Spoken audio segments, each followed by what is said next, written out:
Puti I think talaga. talagang signature nila yung uniform. Despite sa, sa rodeo, Namimiss na nga natin yung mga long-haired players. Pero sila mga long-haired players. Oh. Yan. Alright! Good.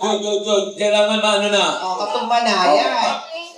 Okay. And then talian ang mga katapakan immediately. Para masiguro ko ng baka talaga. Ay mga hilagpus, mga hulagpus. What is the right word? Hilagpus. Hulagpos. Hilagpus. How many minutes more? 3 minutes more left.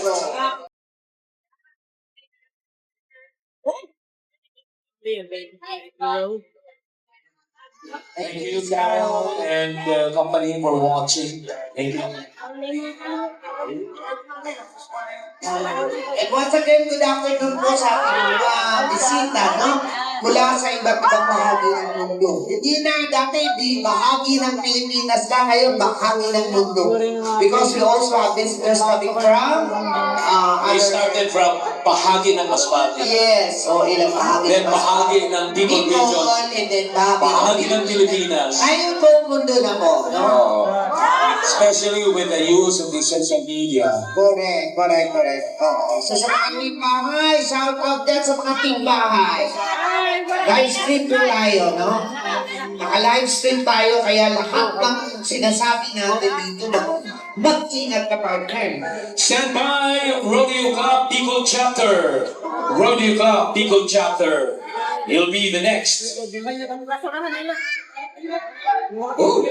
right after the casting down for men, susunod po kagad ang casting down for female, for women. And we have 16. Alright. Kailangan na tagagit. Oh! Another tug of war. Kailangan na natagilid. Medyo mahirap yan. Mabigat yung bako na yan. Upuan ka agad para masiguro na oops. Bilis. Napakadelikado rin, ano? Kahit nasa ibabaw na.